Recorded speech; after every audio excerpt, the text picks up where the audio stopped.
Today we're going to be talking about why tantrums happen, even if after you've tried tons and tons of consequences. You've tried yelling, you tried taking things away, all that, but nothing seems to work. I feel like the biggest mindset shift for parents is understanding that all behavior is communication. Every behavior that you see, there's a reason behind it. Every behavior serves a purpose. We're going to talk about those reasons why. The first one is attention. For example, you push your child to bed, they start yelling, "Mommy, mommy, mommy," a million times.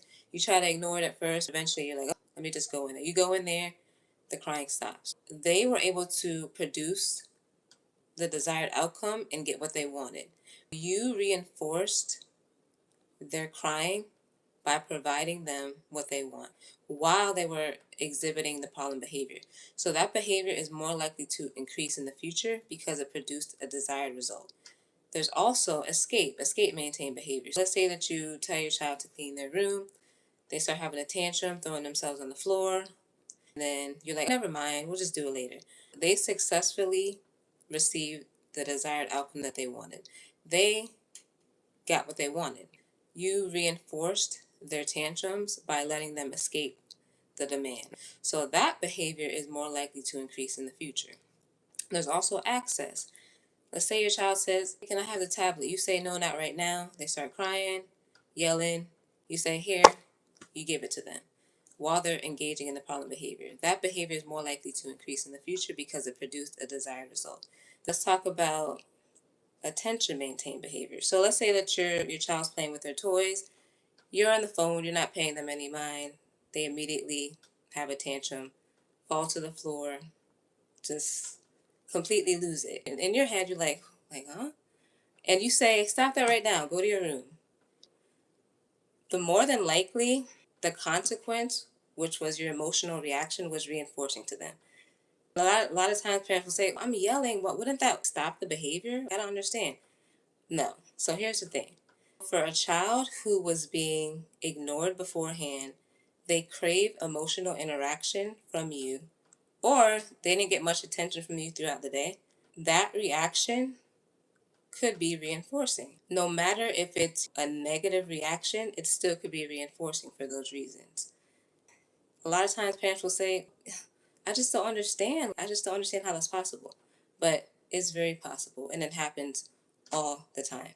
That's why I say a lot of times parents will unintentionally reinforce these behaviors because they just don't understand. That's an example of an attention to maintain behavior that could easily be reinforced. Hey everybody, how you guys doing? Anytime that you see a behavior that's increasing over time, more than likely the consequence was reinforcing. Just remember that. If you see this, if you've experienced this, I know we all have. More than likely that's the reason. There's also something called setting events. How many of you guys have heard of setting events before? Setting events is something that increases the likelihood of a problem behavior happening when a demand is given or a challenge comes up.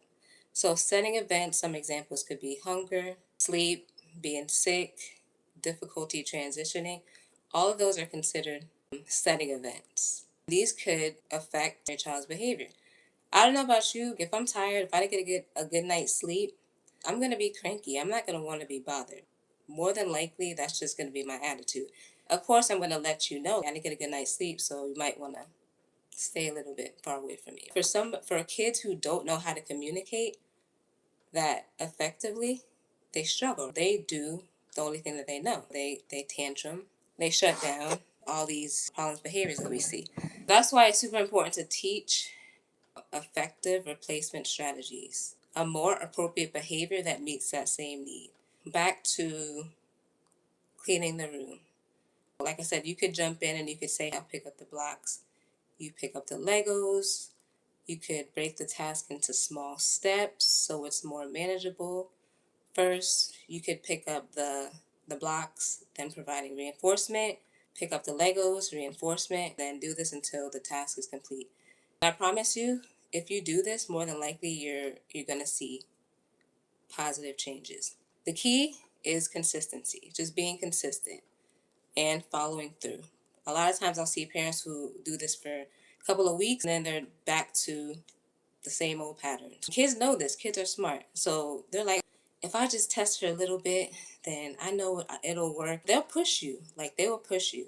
What I see sometimes is parents will, the child will ask for the tablet. The parents will say, no, not right now. The child just goes into a full tantrum and they're crying, doing all these things. The parent eventually is like, here you go. They just reinforce that behavior. The child technically won. They got what they wanted.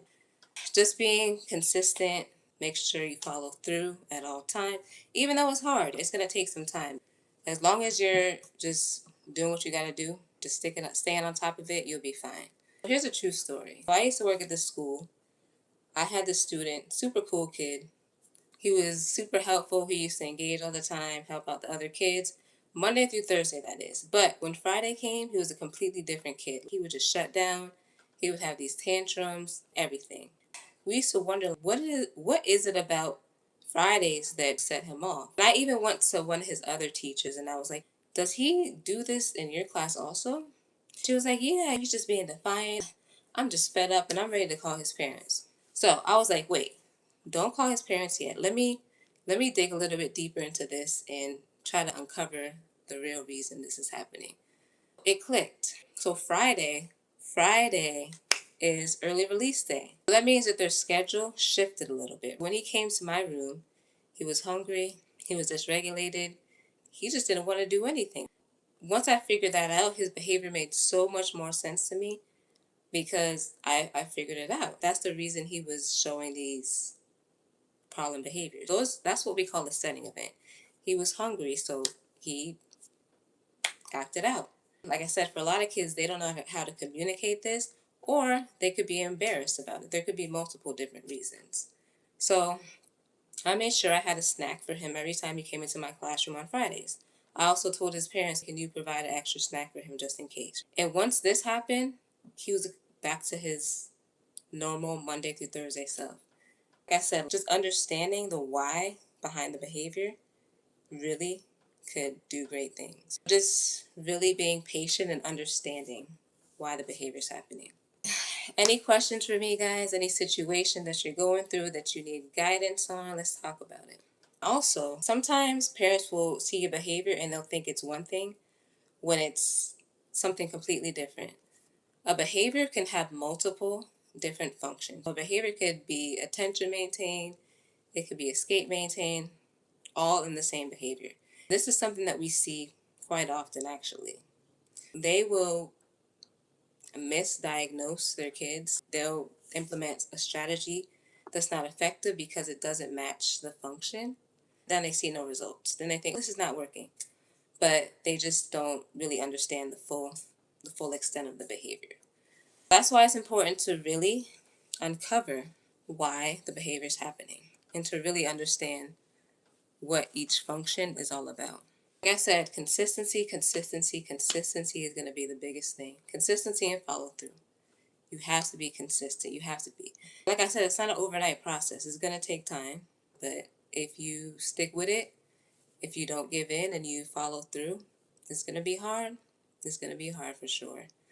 You just got to do it. If you want to see improvements, any questions? Like I was saying, the biggest mindset shifts for parents is just understanding that all behavior is communication. All behavior. Anytime you see a behavior, it serves a purpose. Tension, escape, access, sensory maintain.